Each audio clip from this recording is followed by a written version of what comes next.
안녕하세요. 저는 30대 여자입니다. 딸이 하나 있고요. 남편과도 너무 잘 지내고 있습니다.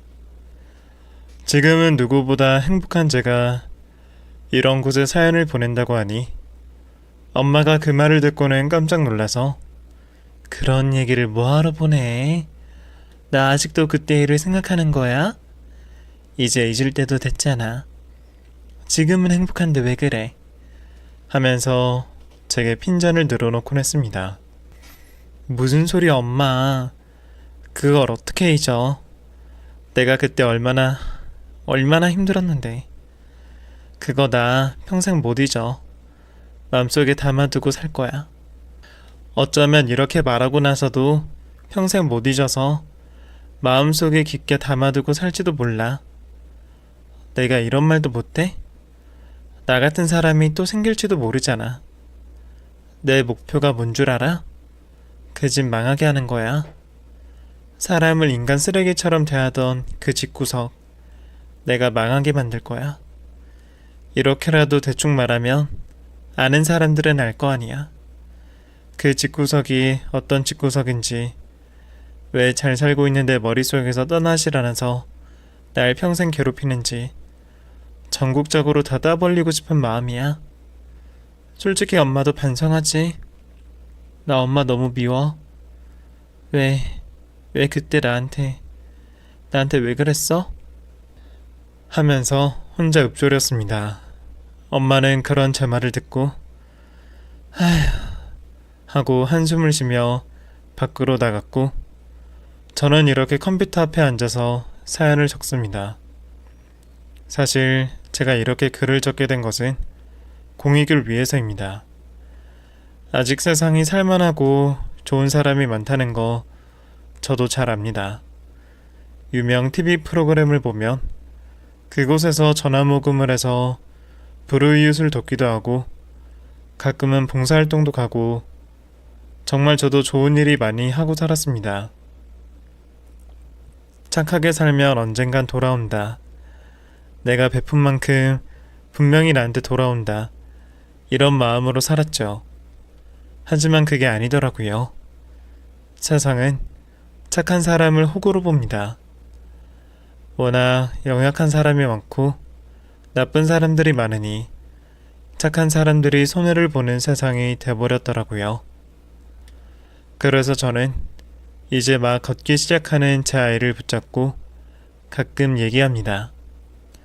너는 엄마처럼 살지 마. 엄마처럼 바보같이 살지 마. 너 하고 싶은 거 하면서 만나고 싶은 남자 만나고, 만나기 싫으면 만나지 말고 네 마음이 가는 대로 하고 싶은 대로 하면서 살아. 알겠지? 하고 말귀도 못 알아먹는 딸에게 말을 하곤 합니다. 저 참 바보 같죠? 제가 조금이라도 더 일찍 세상을 알았더라면 이런 트라우마는 가지지 않았을 텐데, 왜 저는 그 시절 그렇게 바보 같았을까요? 부모님의 그늘 아래서 평생을 안전하고 행복하게 살았다고 생각했는데 그건 그냥 제가 우물안 개구리처럼 살았던 거였죠. 그걸 너무 늦게 알았습니다. 그날 일이 일어나기 전까지 말이죠. 지금이야 이렇게 투정 부리듯 말을 하지만 전 그래도 꽤 귀한 딸로 자랐습니다. 저희 집 나쁘지 않았습니다. 기억이 흐릿하긴 하지만 제가 초등학교 고학년 때쯤 저희 집엔 마당이 있었습니다. 거기엔 잔디 청소를 도와주는 삼촌도 계셨고 저희 아빠 차를 운전해 주시는 기사님도 계셨죠. 저는 그냥 삼촌이라고 불렀는데 그 삼촌은 저를 학교에도 데려다 주시고 가끔은 간식거리도 사주셨습니다. 삼촌이 저를 보면서 지연아, 너 보면 꼭 우리 딸 같다. 우리 딸도 딱 너만 하거든. 초등학교 4학년이야. 나보다 1살 어리지? 근데 삼촌 고민 좀 들어봐. 요즘 답답해 죽겠다. 우리 딸이 얼마나 나한테 못되게 구는 줄 알아? 돈은 내가 버는데 항상 엄마만 찾아요. 그러니까 내가 서운하겠어 안 서운하겠어 하면서 제게 투정을 부리곤 했습니다. 삼촌, 초등학교 4학년이 얼마나 가도의 시기인 줄 알아요? 되게 힘들단 말이에요. 그리고 그때는 그냥 친구들이 최고예요. 엄마가 최고고요. 남자들이랑은 별로 어울리고 싶지 않다니까요. 그러니까요, 그때는 그냥 최대한 멀어지세요. 하고 어드바이스를 해주곤 했죠. 아저씨는 저를 보더니 넌 참 애가 웃긴다 야, 어? 말하는 게 꼭 어른 같다니까. 나도 사장님이 너랑 지내는 것처럼 딸이랑 좀 친하게 지내고 싶은데 부모의 역할이 참 쉽지가 않다. 하고 한숨을 푹푹 내쉬셨던 기억도 납니다. 이상하게도 저는 어른들과 사이가 참 좋았습니다. 물론 저희 집에서 일해주시는 분들 한정이긴 했지만 그래도 집안에서 다양한 직업군의 어른들을 만나고 그 사람들과 대화를 하며 지내서 그런지 밖에 나가서도 어른들이 어렵거나 불편한지 모르고 지냈습니다. 그렇게 중학교 때까지 저희 집에서 집안일을 도와주시는 이모님과 운전을 해주시는 기사님과 오며 가며 인사를 하고 지냈습니다. 그런데 어느 순간부터 두 분 다 보이지 않더라고요. 엄마, 이모랑 아저씨는? 하고 물었더니 우리 이사 갈 거야. 하고 딴소리를 하는 겁니다. 그럼 나 학교는 어떡하라고? 갑자기 무슨 이사야? 어디로 가는데? 먼 동네로 갈 거야. 학교도 당연히 전학 가야지. 상황이 그렇게 됐어. 그러니까 너도 전학 간다고 미리 친구들한테 말해도. 하고 제게 얘기를 하더라고요. 그때가 중학교 3학년이었습니다. 솔직히 넉넉하게 살았던 건 사실이었습니다. 친구들 사이에서 돈도 잘 써서 인기도 많은 편이었고 반장도 도맡아서 했었죠. 저도 그런 걸 좋아했고 친구들을 이끌고 다니면서 대장 노릇하는 걸 좋아했습니다. 솔직히 말하면 남녀가 가릴 것 없이 저를 많이 좋아해줬고 선생님들에게도 많이 예쁨을 받으며 자존감이 많이 올라가고 정말 재밌는 학창시절을 보냈던 기억이 납니다. 하지만 그건 딱 중학교 3학년 때까지였습니다. 다행히도 중학교 졸업 시기가 맞아서 저는 졸업을 하고 고등학교는 새로운 동네에서 다니게 됐습니다. 지금보다 작은 규모의 동네였고 그 당시 반에 학생이 30명도 되지 않는 학교였죠. 지금이야 뭐 반에 학생이 워낙 적다고 하지만 제가 학교 다닐 땐 초등학교에 한 반에 60명 정도 다녔고 중학교 때도 40명이 넘게 한 반에 같이 있던 터라 20명이 조금 넘는 반의 학생이 되는 게 좀 이상했던 것 같습니다.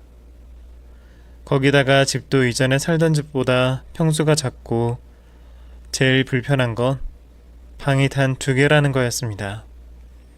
안방은 부모님이 쓰셨고 나머지 방은 제 방이 될 줄 알았는데 그곳엔 막내 삼촌이 들어와 살게 됐습니다. 월세를 내고 산다는데 전 방이 없어서 너무 불편하기도 했고 고등학생이고 또 여학생인 제가 방 없이 산다는 건 현실적으로 너무너무 힘든 일이었습니다. 하지만 제가 투정을 부릴 때마다 엄마는 제게 사정이 이런 걸 어떡해. 지금까지 잘 누리고 살았잖아. 너도 이제 철들 때 되지 않았어? 언제까지 네가 하고 싶은 것만 하면서 살 거야, 어? 그게 될 때가 있고 안 될 때가 있는 거지. 16년을 그렇게 키웠어. 그럼 너도 철이 들 만큼 들었잖아. 언제까지 이렇게 징징댈래? 엄마가 꼭 이렇게 대놓고 말을 해야 알겠어? 나라고 속이 편해? 이 작은 집에 삼촌이랑 같이 사는 게 나는 좋겠어? 너네가 왜 이렇게 철이 없니? 언제까지 이렇게 하나씩 다 떠먹여줘야 돼, 응? 너희 아빠 사업이 망했다고 이렇게 엄마 입으로 확인사살 해야겠어? 그러니까 너도 정신 똑바로 차리고 살란 말이야. 지금 우리 식구들이 전부 길바닥에 나앉게 생겼고 이 집도 아빠 동료가 겨우 헐값에 구해준 집이야. 우리 앞으로 이렇게 살아야 돼. 무슨 말인지 알겠어? 하고 현실을 직시해 주더라고요. 사실 대충은 알고 있었습니다. 그럼에도 불구하고 제가 모른 척하고 살았던 거죠. 하지만 저렇게 대놓고 말을 하니 저도 할 말이 없더군요. 그때부터였던 것 같습니다. 엄마가 돈에 집착하게 된 게 말이죠. 엄마는 10원짜리 하나도 허투루 쓰는 사람이 아니었습니다. 갖고 있던 물건들을 가지고 나가서 전부 팔아서 돈으로 바꿔오기도 하고 집안에 있지만 필요 없다고 생각되는 거전 물품들도 전부 중고장터에 내놓기 시작했습니다. 워낙 헐값이라 그런지 하루가 멀다 하고 저희 집에 사람들이 찾아와 물건을 보고 가져갔습니다. 그러면서 하는 말들이 더 가관이었죠. 이런 쥐똥만한 집에 이런 것들이 왜 있어? 아줌마네 뭐하는 집이에요? 이거 엄청 비싼 건데. 이 집에 이 물건은 안 어울리지. 하면서 대놓고 면박을 주는 사람도 있었습니다. 하지만 그런 것들은 엄마에게 그다지 중요한 게 아니었습니다. 그저 중고가로 큰 냉장고를 얼마에 팔 수 있는지, 엄마가 자주 하고 다니던 진주 목걸이를 팔면 얼마가 나오는지에 대해 관심이 많았죠. 그렇게 집안의 물건들을 하나씩 팔아서 돈을 모으기 시작했습니다. 제가 어릴 때부터 전업주부였던 엄마였지만 항상 집에 일해주시던 아주머니가 계셔서 엄마의 살림 실력은 정말 꽝이었습니다. 뭐랄까, 정말 못 먹을 음식을 만들어서 오히려 돈이 아까운 느낌이 가득했죠. 아빠도 참다 겨우 꺼낸 말이, 여보, 요리하기 힘들면 반찬 같은 거 그냥 사 먹어도 돼. 꼭 음식 안 해도 되니까 당신도 너무 무리하지 마. 였습니다. 저희 아빠는 정말 천사 같은 사람이라 보증 섰다가 사기도 당하고 동업자에게 배신도 당해 사업도 망했지만 그래도 누구보다 착하고 성실한 사람이었죠. 엄마가 자주 하는 말 중에 하나가, 네 아빠 성격 아니었으면 엄마는 거들떠도 안 봤다. 너도 남자를 만날 때 외모 보지 말고 무조건 그 사람의 됨됨이를 봐야 돼. 하는 말을 자주 하곤 했죠. 그렇게 저희 세 가족, 그리고 막내 삼촌은 나름 열심히 살았습니다. 평생 전업주부였던 엄마는 처음으로 식당에서 서빙 일을 하며 돈을 벌기 시작했고, 당시 고등학생이던 저도 전단지 돌리는 알바를 하며 제 용돈을 충당했죠. 어릴 때는 제가 잘 살아서 다른 친구들이 어떻게 사는지 그런 것들이 보이지 않았는데, 집이 망하고 제가 가난해지니까 다른 친구들이 어떻게 사는지 보이더라고요. 그런데 막상 다를 게 없다고 생각했습니다. 대부분의 거의 빌라에 사는 친구들이 많았고 아파트에 사는 친구들은 반에 몇 명 없던 것 같았습니다. 끼리끼리라고 이상하게 빌라에 사는 친구들은 빌라 사는 친구들끼리 모여 놀았고 그 친구들은 마치 약속이라도 한 듯 부모님이 전부 맞벌이를 했습니다. 그래도 친구들을 잘 만나 나쁜 길로 빠지지는 않았고 가끔 빈집에서 몰래 맥주나 소주를 마시거나 친구들끼리 모여서 수다를 떠는 게 그 당시 저의 삶의 낙이었습니다. 그렇게 고등학교를 졸업하고 나면 저는 일을 해야겠다고 생각했습니다. 돈을 버는 게 중요하다고 생각했거든요. 하지만 엄마는 대학을 가라고 했습니다. 대학을 가야 더 많은 돈을 벌 수 있다면서 학자금 대출을 받아서 대학을 가라고 하더군요. 다행히도 서울에 있는 유명 여대에 입학을 할 수 있게 됐고 고등학교 때 그래도 반에서 상위권을 유지했던 게 많은 도움이 됐다고 생각했습니다. 사실 더 좋은 대학도 갈 수 있었는데 엄마는 이상하게 여대를 가길 원했습니다. 전혀 관심도 없는 학과에 원서를 쓰라며 제게 말을 했었고 저는 반항할 틈도 없이 그냥 엄마가 시키는 대로 했죠. 사실 엄마가 시키는 대로 한 삶이 나쁘지 않았기에 엄마를 믿고 따랐던 것 같습니다. 저는 그렇게 여대에 입학을 해서 4년을 쥐죽은 듯 지냈습니다. 친구를 사귈 마음도 없었고 무언가를 할 의욕도 안 생겼던 것 같습니다. 남자친구, 동아리 활동, 그런 것들은 관심도 없었고 빨리 학교를 졸업해서 돈을 벌어 학자금 대출을 갚고 싶다는 생각뿐이었습니다. 그렇게 4년을 꼽아 학교에 다니고 나서 졸업을 앞뒀던 저는 꽤 유명한 기업에 취직을 하게 됐고 출근까지 한 달 정도 남은 상황이었습니다. 그 시간이 아까워서였는지 아니면 한 번도 해보지 못했던 여행을 가고 싶어서였는지 모르겠지만 처음으로 배낭여행이라는 걸 가게 됐습니다. 돈이 없어서 해외로는 가지 못했고 국내로 일주일만 가자고 생각했죠. 그렇게 서울을 시작으로 전라도, 경상도를 돌아 충청도, 그리고 서울로 다시 돌아오는 일정이었는데 전라도에서 묵었던 찜질방에서 만나게 된 사람이 제 첫 남자친구였습니다. 찜질방에서 계란을 까먹고 있던 제게 식혜를 사들고 와서 여기 사세요? 하고 물어본 게 그 사람과 저의 첫 만남이었습니다. 저는 여행 중이라고 말했고 그 사람은 순천 토박이었습니다. 친구들과 술을 마셨는데 너무 많이 마셔서 집에 들어가기 민망하다며 찜질방에서 자고 가려고 했는데 제가 눈에 들어왔다고 하더군요. 그러면서 하는 말이 제가 너무 마음에 들었답니다. 저만 괜찮으면 내일 순천 여행을 하면서 순천을 소개시켜주고 싶다고 하더군요. 나쁘지 않다고 생각했습니다. 어차피 내일 뭘 할지 정해져 있지도 않았고 저는 배낭여행객이라 누군가 절 데리고 다니면서 구경시켜주는 게 너무 좋다고 생각했죠. 저도 오케이 했고 그 사람도 제가 마음에 드니 같이 다니고 싶다면서 하루를 제게 내주겠다고 했습니다. 그렇게 그 사람과 유명 관광지도 돌아다니고 동네 사람들만 아는 맛집에 가서 밥도 먹었습니다.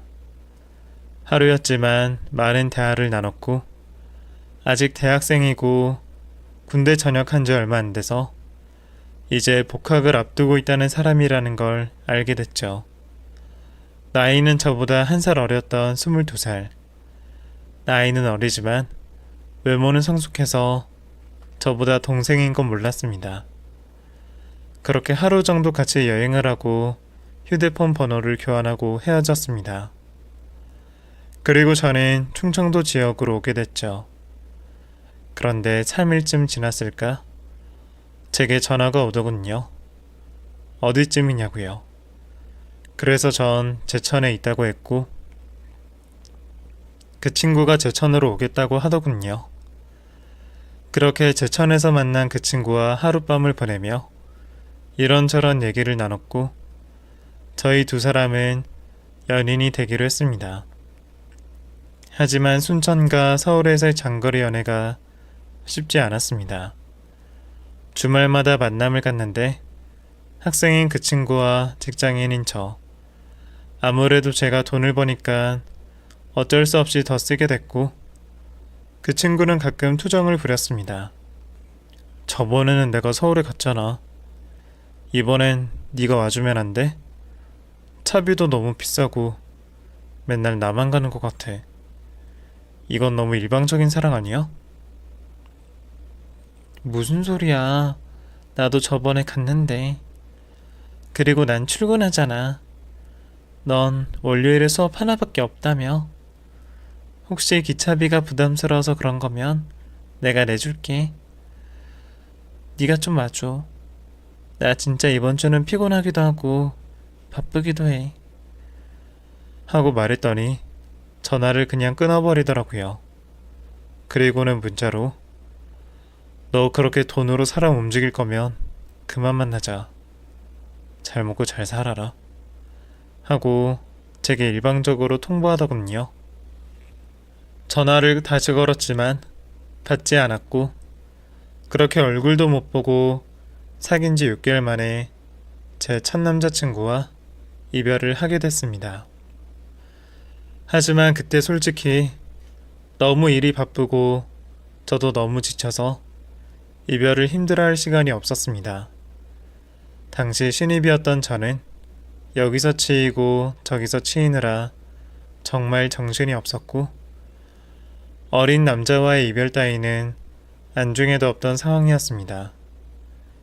그렇게 일을 하다 보니 저는 회사 생활에 점점 흥미를 느끼기 시작했습니다.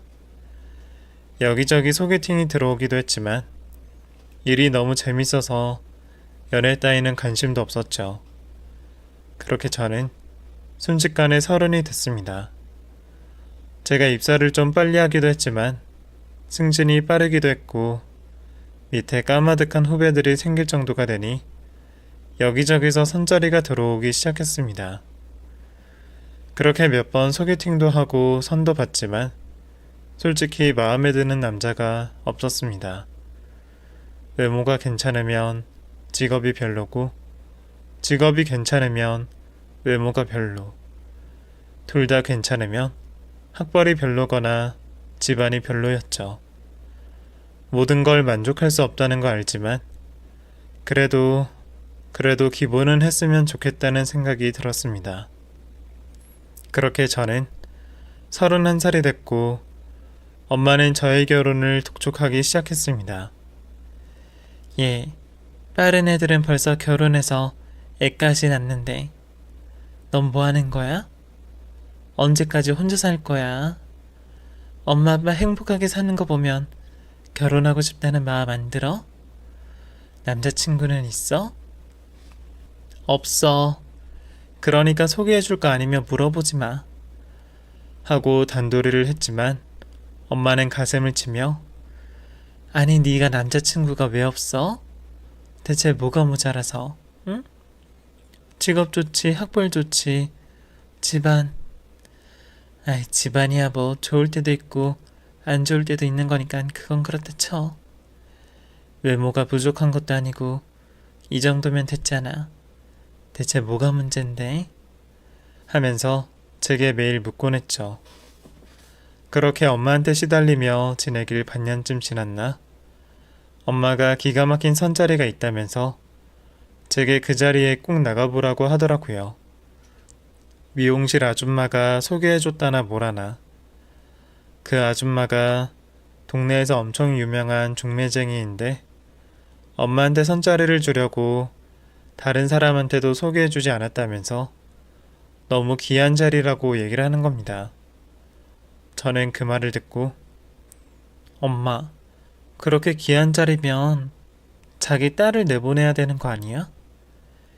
그 아줌마 딸이 셋이라며? 근데 왜 나한테 소개해주는 거야? 그게 좀 이상하지 않아?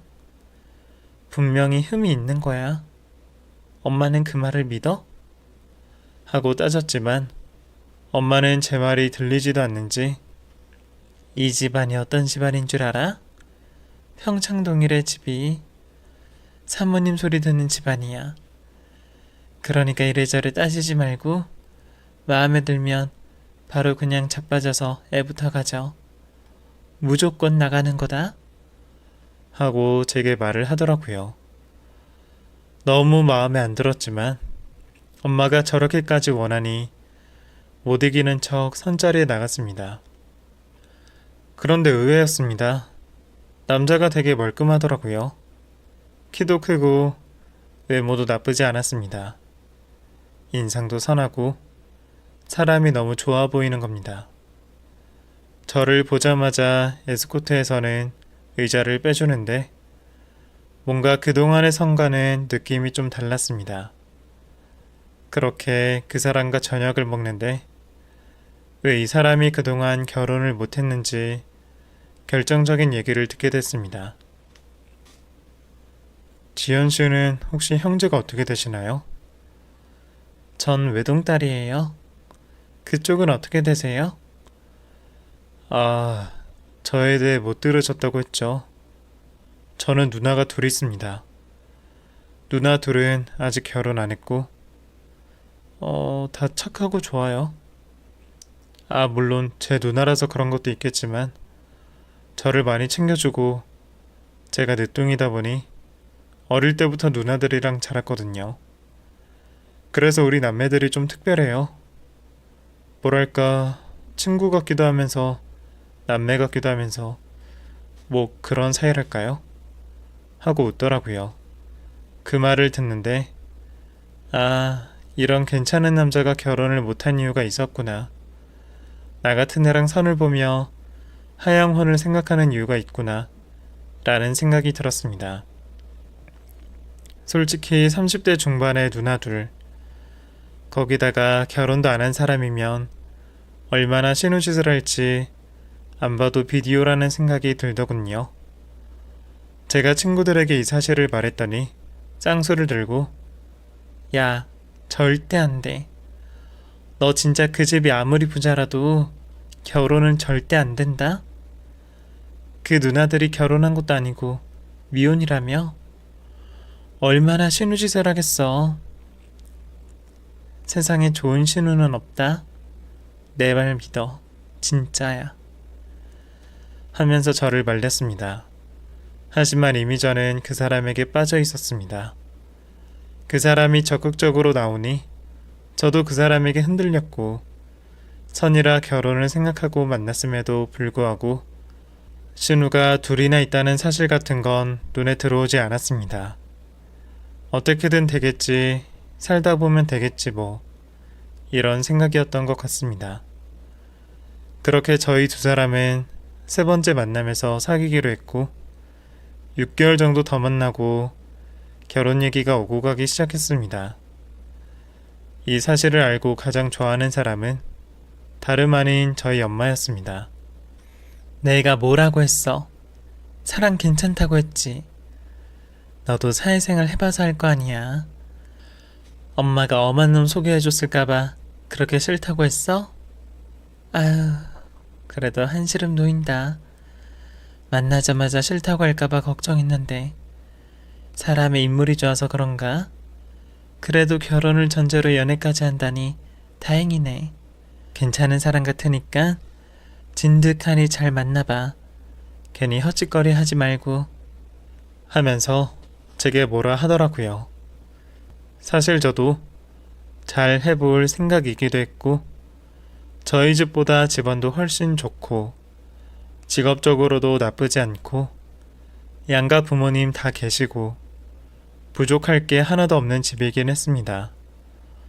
주변 친구들이 대부분 상향혼을 하다 보니 저도 저보다 좋은 집안에 시집가고 싶은 게 사실인 것도 있었죠.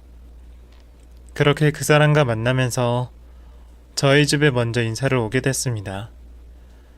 저희 부모님이야 뭐 말할 것도 없이 남자친구를 좋아하셨는데 문제는 남자친구 집에서 저를 탐탁치 않아 하신다는 거였습니다.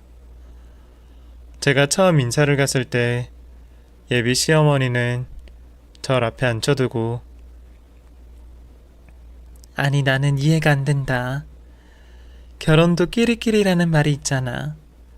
대체 어떻게 이런 집안이랑 선을 봐? 연애 결혼도 아니고 선인데? 이거 집안망신이야 집안망신.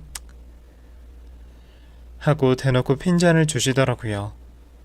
옆에 있던 큰신우가 엄마, 뭐 말을 그렇게 해. 그냥 뭐 그럴 수도 있겠다 싶긴 한데 솔직히 우리 입장에선 많이 아쉬운 건 사실이지. 그쪽도 그렇게 생각하죠? 그리고 들었는지 모르겠지만 저희 둘 다 막내를 너무 예뻐해요. 진짜 우리 집에서 귀하게 자랐는데 이런 결혼을 할 거라곤 생각도 못했어. 솔직히 엄마가 이 결혼 반대하는 이유 난 알 것 같아. 이런 결혼이라면 솔직히 안 하는 이만 못한 거 아니야? 대체 우리한테 득이 되는 게 뭔데? 너도 입 있으면 말을 해봐. 엄마 아빠, 이건 아니지 않아? 우리가 저런 애를 식구로 들이려고 이 나이 먹도록 고생하며 살았어? 그런 거 아니잖아. 아빠가 지금 70이 다 됐는데 이 나이까지 일하는 이유가 뭔데? 우리 다 잘 먹고 잘 살려고 하는 건데 쟤는 그냥 거저 숟가락 얹겠다는 거잖아. 이건 좀 아니지. 그쪽도 생각이 있으면 우리 집이랑 결혼하는 건 좀 고민해봐야 되는 거 아닌가요? 우리 막내가 좋다고 하니까 결혼할 수 있을 거라 생각했어요? 그런 거라면 진짜 양심 없는 거예요. 나이가 어린 것도 아닌데 애도 아니고 생각이 있는 거야 없는 거야? 이 정도 했으면 무슨 말인지 알아들었죠? 엄마도 할 말 있어? 난 할 말 없어. 우리는 방으로 들어가자. 어른들끼리 알아서 하라고 하고 라며 저를 앞에 두고 대놓고 얘기를 하더라고요. 솔직히 너무 민망했습니다. 이런 말을 들으려고 이 집에 온 게 아닌데 이런 취급을 당하려고 온 게 아닌데 무슨 말을 해야 될지도 모르겠더라고요. 그렇게 저는 입도 못 열고 밥 한술 못 얻어먹고 결혼 반대만 당하고 집 밖으로 나왔습니다. 나오자마자 남자친구에게 지금 뭐 하자는 거야? 부모님이랑 얘기 안 했어? 대체 왜 나를 집에 데려온 건데? 하고 따졌죠. 남자친구도 어쩔 줄 몰라 하면서 아니, 분명 괜찮다고 하셨어. 호락할 거라고. 내가 좋은 사람이면 얼굴 안 보고 집안 같은 것도 안 본다고 괜찮다고 했었어. 근데 이렇게 나올 거라고는 생각도 못했지. 미안해. 정말 미안해. 예상도 못했던 일이야. 나도 이럴 거라고는 생각도 못했다고. 하면서 오히려 적반하장으로 화를 내더라고요. 정말 암담했습니다. 저도 우리 집에선 귀한 딸인데 이런 취급을 당하다니. 우리 부모님은 사이 생길 생각에 부잣집과 사돈들 생각에 벌써 들떠 계실 텐데 뭐라고 어떻게 말을 해야 할지 모르겠더라고요. 하지만 더 이상 미룰 수 없었습니다. 저는 집으로 가서 엄마, 남자친구네서 결혼을 반대해. 나도 지금 너무 황당하고 자존심 상하는데 나 인사 가서 밥 한 끼도 아니 차 한 잔도 못 얻어먹고 나왔어. 집만 크고 부자면 뭐해? 인간들 인성이 쓰레기인데 나 저런 집이랑 결혼하고 싶지 않아. 남자친구랑도 정리할 거야. 최대한 빨리. 그러니까 나 말리지 마. 이미 충분히 상처받았고 적어도 엄마 아빠만큼은 내 편 들어주면 좋겠어. 하고 당했던 서러움을 쏟아냈죠. 엄마는 깜짝 놀라며 아니 그게 무슨 소리야? 반대라니. 반대할 게 뭐가 있어?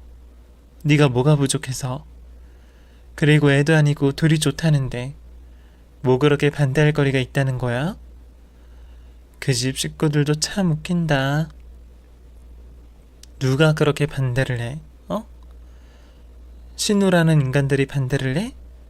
아니면 시애미가 반대하니? 말해봐. 누가 널 반대하냐고. 하면서 엄마도 흥분을 하더라고요. 엄마, 그만해. 그게 중요해? 누가 반대하는 게 뭐가 중요해? 감히 나 따위가 우리 집 식구가 된 생각을 하냐고 말을 하는데 내가 거기서 무슨 말을 해? 아무 말도 못했지. 그냥 그 집에서 쫓겨나듯 나왔어. 그러니까 제발 그만해. 나 설득하려고 하지 말고 결혼이고 나발이고 그냥 내가 알아서 할 테니까 더 이상 제발 뭐하라고 나한테 이래라 저래라 좀 하지 마. 하고 방문을 닫고 들어와 버렸습니다. 그 뒤로 정말 한참 동안 울기만 했습니다. 엄마는 속상해 했지만 사실 제일 힘든 사람은 저였습니다. 제가 만난 사람 중에 제일 괜찮은 사람이기도 했고, 결혼을 생각하고 그 집에 인사를 드리러 간 건데, 이런 취급을 받을 거라고는 생각도 못해서 그런지 저도 나름 충격이 컸던 것 같습니다. 남자친구는 제가 연락이 안 되자 계속 문자를 제게 보내고 전화를 걸었습니다. 집까지 찾아와서 엄마와 대화를 나누기도 하더군요. 저는 방 밖에서 두 사람이 나누는 얘기를 들었는데, 남자친구 말로는 어머니, 좀 오해가 있어요. 저는 정말 몰랐고 이렇게 될 거라곤 생각도 못했습니다. 제가 알았으면 지연이를 저희 집에 데려갔을까요? 제가 미치지 않고서야 그러겠습니까? 저 지연이 정말 사랑합니다. 못 헤어져요. 정말 못 헤어져요. 그러니까 어머니가 지연이 좀 설득해 주세요. 제 연락은 죽어도 안 받습니다. 부탁드려요. 한 번만 더 저한테 기회를 주세요. 하며 저희 부모님을 앞에 두고 빌더라고요. 나도 속상해. 근데 지연이가 싫다는데 어떡하겠어. 내가 가가지고 사부인 좀 만나볼까? 대체 뭐가 그렇게 마음에 안 드시는 건데? 집안 때문에 그런 거야? 아니면 우리 지연이 외모가 마음에 안 드신데? 직업이? 뭐 대학이? 대체 뭐가 문제가 되는 건지라도 알아야 우리도 맞춰보든 설득을 하든 할 텐데. 이건 뭐 내가 들은 건 무작정 그냥 싫다고만 하셨다며?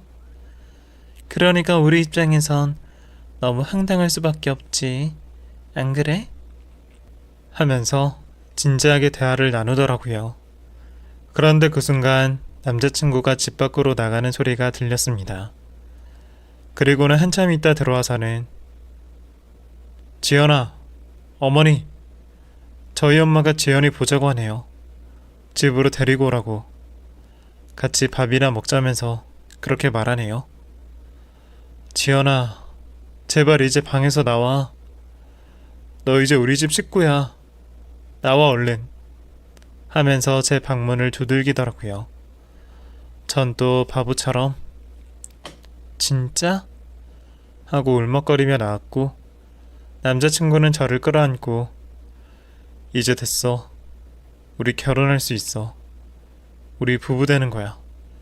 하면서 저를 안아줬습니다. 그렇게 저는 그 주 주말 남자친구 부모님 댁에 다시 찾아가기 위해 새로 옷도 사고 한쪽 손엔 과일 바구니까지 챙겨갔습니다. 저번 첫 만남 때도 고기를 챙겨갔는데 그렇다고 빈손으로 갈 순 없다는 생각이 들어서 뭐라도 하나 사갔죠. 그렇게 집에 갔더니 작은 상 하나가 놓여 있더라고요. 역시나 신우들은 TV에 앉아서 리모컨이나 돌리고 있고, 한 명은 스마트폰이나 보고 있고, 제가 오든 말든 관심도 없더라고요. 안녕하세요. 저 왔어요. 하고 기어들어가는 목소리로 인사했지만 투명인간 취급이었습니다. 그리고 저 멀리 주방에서는 예, 너 왔으면 이거나 좀 갖다 놔. 하면서 저를 부르더라고요. 저는 바로 과일이랑 가방을 내려놓고 부엌으로 달려갔고 밥을 하나둘씩 나르기 시작했습니다. 그런데 거실 소파에서 TV를 보던 신우 한 명이 엄마, 이거 무슨 냄새야? 대체 뭘 만드는 거야? 하면서 짜증을 내더라고요. 그치, 나만 나는 거 아니지. 뭔 냄새야? 청국장이야? 뭐야 이거? 발냄새 같은 게 엄청나네? 라며 짜증을 내는데 저도 냄새를 맡긴 했지만 아무 말도 하지 못했죠. 어머님은 부엌에서 아유, 야, 너네는 도와주지도 않을 거면서 뭐 그렇게 말이 많아? 어? 너 뭐하니? 이거 안 들고 가? 하면서 제게 짜증만 내고 집안 분위기는 완전 암흑이었습니다. 이럴 거면 대체 절 왜 부른 건지, 그냥 자기들끼리 먹고 끝까지 반대하지. 며느리로 절대 받아들일 수 없다며 제 등을 떠밀던 사람들이었는데 2주 만에 저를 다시 불러들여서 무슨 말을 하려고 하는 건지 머릿속이 복잡해지고 별별 생각이 다 들었습니다. 제가 꽂아놓은 보릿자루처럼 서 있자 그 광경을 본 남자친구는 이리 와, 여기 앉아 하면서 저를 소파로 데리고 갔죠. 그리고는 제 손을 꽉 잡아줬습니다. 그 모습을 본 신우 한 명이 아이고 참나 우리한테 그렇게 좀 해주지.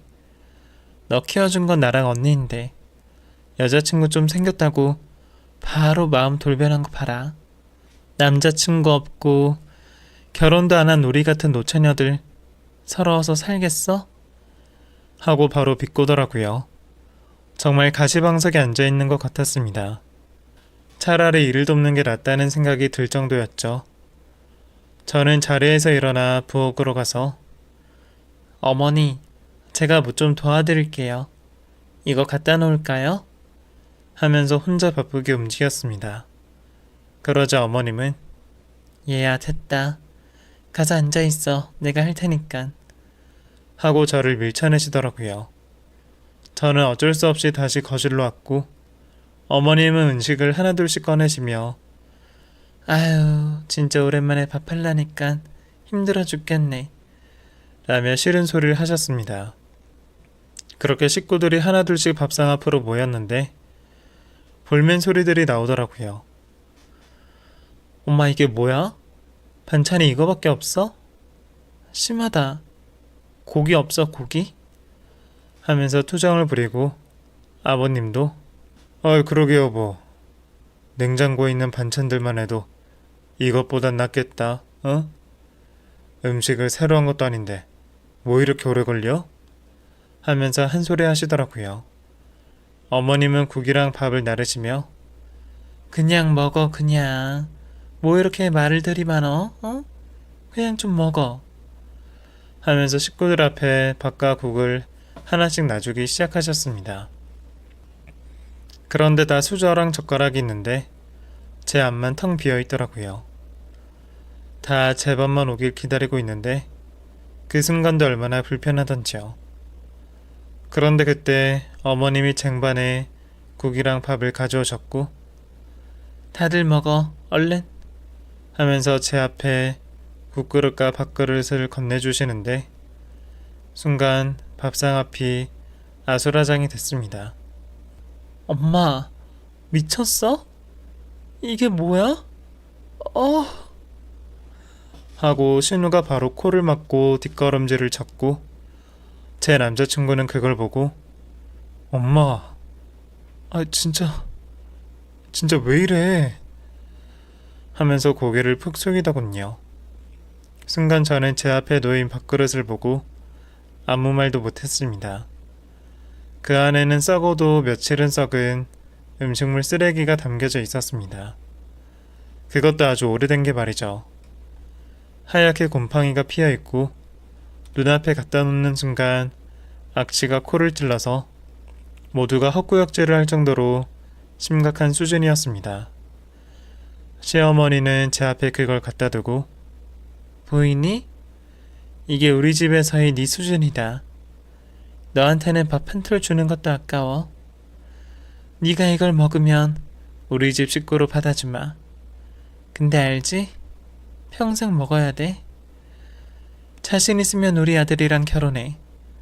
그리고 평생 음식물 쓰레기나 먹고 살아. 하고 태연하게 말씀하시더라고요.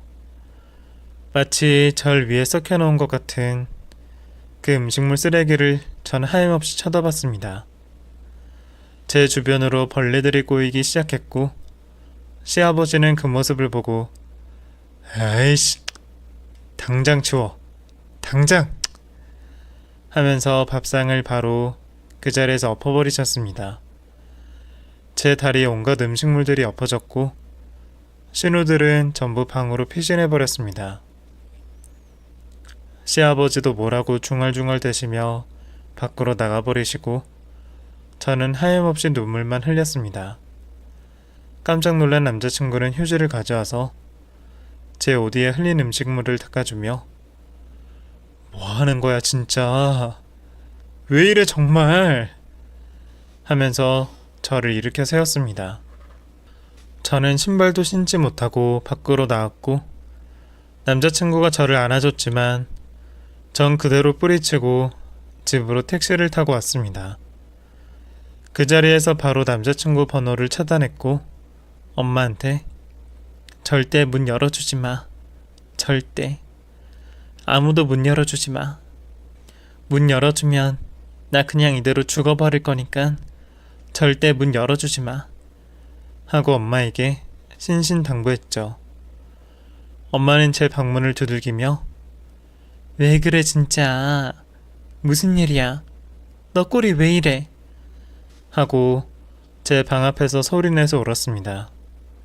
그날 이후 전 심각한 트라우마에 시달렸습니다. 음식 냄새만 맡아도 토할 것 같고 제대로 밥도 먹지 못했죠. 그렇게 한 두세 달은 밥도 못 먹고 죽을 먹으며 살았던 것 같습니다. 자연스레 살이 10kg나 넘게 빠졌고 회사도 나가지 못했습니다. 그날의 치욕스러움이 저를 가둬두고 밖으로 나가지도 못하게 하더라고요. 그래도 이 모든 것들은 결국 시간이 해결해 주더군요. 휴가를 전부 몰아써서 어쩔 수 없이 회사에 출근을 하게 됐고 제 몰골을 보고 깜짝 놀란 동료들이 저를 많이 위로해 주었습니다. 물론 제가 그런 일을 겪은 건 아무도 모르고요. 나중에 시간이 흘러 부모님이 알게 됐는데 똥물이라도 가서 붓겠다고 난리친 걸 제가 그러지 말고 더 이상 엮이고 싶지 않다고 부모님을 말렸습니다. 그 후로 저희 식구는 일상을 찾기 위해 노력했습니다. 저는 어금니를 꽉 깨물고 회사를 다니고 엄마도 다시 식당에 나가서 일을 했습니다. 가끔 남자친구가 집 앞에 찾아왔지만 그럴 때마다 엄마 아빠가 나와서 남자친구를 쫓아내줬습니다. 그렇게 시간이 1년 정도 흘렀고 회사에서 저는 제 짝을 만났습니다. 저를 오랫동안 좋아했던 선배와 결혼을 하게 됐죠. 이렇게 가까이에 인연이 있었는데 전 그것도 모르고 딴 놈만 바라봤던 것 같습니다. 솔직히 트라우마가 좀 남아있어서 처음 예비 시부모님 만나러 인사 갈 때 집안에 못 들어가겠더라고요. 하지만 저를 친딸처럼 따뜻하게 맞아주시고 진수성찬을 차려주셔서 저도 모르게 그 자리에서 펑펑 울었던 기억이 납니다. 물론 시어른 두 분은 영문도 모르고 깜짝 놀라셔서 저를 한참이나 달래주셨고요. 그 뒤로 지금까지 이 사람과 너무나 행복하게 살고 있습니다. 제 인연은 바로 코앞에 있었는데 이 사람을 만나기 위해 너무 먼 길을 돌아왔다는 생각이 듭니다. 저와 결혼해준 이 사람 덕분에 예쁜 딸아이 낳고 사는 하루하루가 너무 행복하네요. 혹시나 이 사연을 듣는 미혼의 여성분들, 자기 인연이 가까이에 있을지도 모르니 멀리서 찾지 마세요. 욕심내지 마시고요. 저도 여기에 털어놓고 지난 일은 다 잊기 위해 노력하며 살아야겠습니다. 긴 사연 들어주셔서 감사합니다.